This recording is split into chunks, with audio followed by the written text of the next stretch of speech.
The Larsen press is an incredible bench press builder that helps you build your bench by going into a deep stretch and challenging that stability. I'm pressing, I'm pressing, I'm pressing. My noodle arms are struggling under the weight.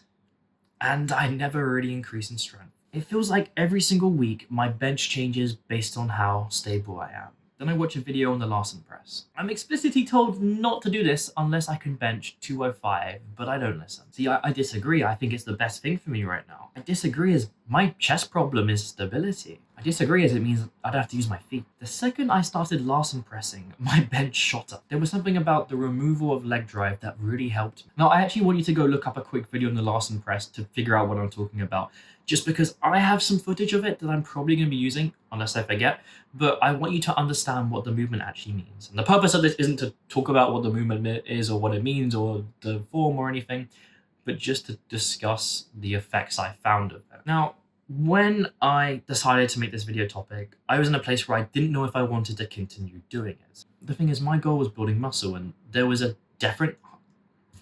Thing is, my goal was to build muscle, and there was a definite hypertrophy problem. Like, there's a stability issue, and stability is very important for building muscle. Now, the movement is actually done to improve a bench press, which is something I don't care about, and I don't even bench press. Alongside this, there is something called a neural stimulus, which at this point in time was definitely gone. I've been doing the movement for long enough where that has worn off, and it's no longer going to be something where it's going to have some sort of unique effect. And I'm 100% not enjoying it. And it's 100% not aligned with my goals. Why should this movement deserve my 100%? I want to give that to a more stable movement that feels more me and is aligned with my goals. And this is something you should be asking about any movement that anyone tells you to do. Well, I was told not to do it, but that's not the point. Any movement that you feel like you need to be doing, ask yourself those questions. Is it really aligning with your goals here? So I didn't want to do this anymore. I wasn't even progressing with it. And I got rid of it. Oh, Fletcher, just wait for the gains. Come on, man. No, if I'm going to get gains, and that's what my intention is, I'm going to get gains in a way that's going to get me gains better. Oh, Fletcher, you're not always supposed to enjoy things. Just be disciplined, dude. It's a workout.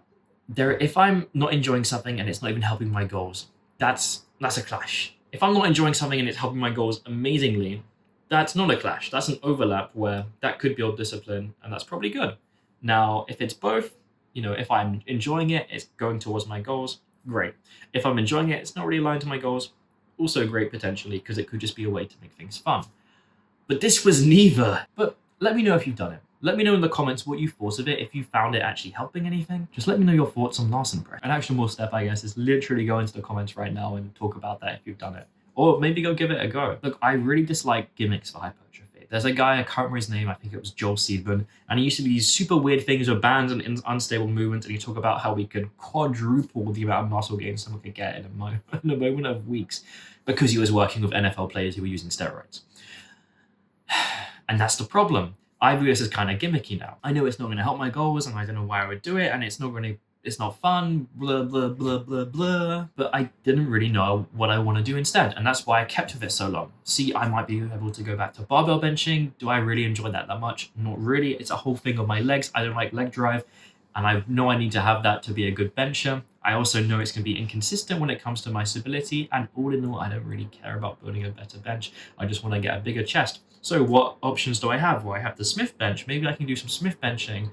But how do I really want to do a Smith benching? I've heard that it can be unnatural on the arm path and I can cause some shoulder discomfort. What else do we have? Maybe we have the chest press. I'm already doing that. Maybe the decline chest press. I'm already doing that. Maybe some dumbbells. Well, I don't really notice that's even more unstable than the Larsen press, right? And we've got some other issues of overloading, and I don't know if I really want to do that. I'm already using dumbbells and some incline. See, a lot of questions start coming. And I'll give you a little secret. I'll give you the outcome. I switched to Smith bench and I've been loving it, and I've been adding weight like crazy. Just in the past month, I added about 10 kilos to my Smith bench, so not too shabby. But don't be me, right? Don't be lost in this sort of thing. Just try some other things out. Ask yourself if it aligns. Ask yourself which aligns the most. Don't have some weird crisis where you're trying to work out what exercise to do. It's just the gym. It's not really that big of a deal. Now, all in all, if you can give me a good reason to go back to Larsen pressing, let me know. I'd be surprised.